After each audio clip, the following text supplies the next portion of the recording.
Price lord ಪ್ರಿಯರಾದ ದೇವ ಮಕ್ಕಳೇ, welcome to ಮುಂಜಾನೆ ಮುತ್ತು ಕಾರ್ಯಕ್ರಮ. ದೇವ ಮಕ್ಕಳೇ, ಇವತ್ತಿನ ಮುಂಜಾನೆ ಮುತ್ತಿನ ಧ್ಯಾನಕ್ಕೋಸ್ಕರವಾಗಿ 45ನೇ ಏಷಾಯನ ಬರೆದ ಪ್ರವಾದನ ಪುಸ್ತಕ 45ನೇ ಅಧ್ಯಾಯ ಅದರ 3ನೇ ವಾಕ್ಯದಲ್ಲಿ ದೇವರು ವಾಗ್ದಾನ ಮಾಡುವಂಥ ಒಂದು ಶ್ರೇಷ್ಠವಾದ ವಾಗ್ದಾನವಾಗಿದೆ. ನಾನು ನಿನ್ನ ಮುಂದಾಗಿ ಹೋಗಿ ತಗ್ಗು ದಿಣ್ಣೆಗಳನ್ನ ಸಮ ಮಾಡುವೆನು, ತಾಮ್ರದ ಕದಗಳನ್ನು ಒಡೆದು ಕಬ್ಬಿಣದ ಅಗುಳುಗಳನ್ನು ಮುರಿದು ಕತ್ತಲಲ್ಲಿ ಬಚ್ಚಿಟ್ಟಿರುವ ಪಾಸ್ತಿಯನ್ನು ಗುಪ್ತ ಸ್ಥಳದಲ್ಲಿ ಮರೆ ಮಾಡಿದ ನಿಧಿ ನಿಕ್ಷೇಪವನ್ನು ನಾನು ನಿನಗೆ ಕೊಡ್ತೇನೆ. ದೇವರಿಗೆ ಸ್ತೋತ್ರವಾಗಲಿ.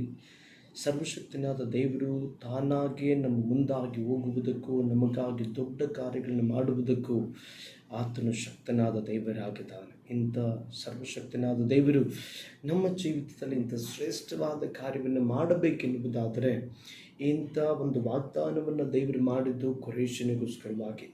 ಕೊರೇಷನ ಜೀವಿತದಲ್ಲಿ ದೇವರು ಇಂಥ ಕಾರ್ಯವನ್ನು ಮಾಡುವುದಕ್ಕೆ ಕಾರಣ ಏನಪ್ಪಾ ಎಂಬುದಾಗಿ ಹೇಳುವುದಾದರೆ ಅದೇ ಏಷಾಯನ ಬರೆದ ಪ್ರವಾದನ ಪುಸ್ತಕ 44ನೇ ಅಧ್ಯಾಯ 28ನೇ ವಾಕ್ಯದಲ್ಲಿ ದೇವರ ವಾಕ್ಯ ಸ್ಪಷ್ಟವಾಗಿ ಹೇಳ್ತದೆ, ಕೊರೇಷನ ವಿಷಯವಾಗಿ ಅವನು ನನ್ನ ಮಂದೆಯನ್ನು ಕಾಯುವವನು, ಯೆರೂಸಲೇಮ್ ಕಟ್ಟಲ್ಪಡಲಿ, ದೇವಸ್ಥಾನದ ಅಸ್ತಿಭಾರವು ಹಾಕಲ್ಪಡಲಿ ಎಂದು ಹೇಳಿ ನನ್ನ ಇಷ್ಟಾರ್ಥವನ್ನೆಲ್ಲ ನೆರವೇರಿಸತಕ್ಕವನು ಎಂಬುದಾಗಿ ಮಾತನಾಡುವವನಾಗಿದ್ದಾನೆ.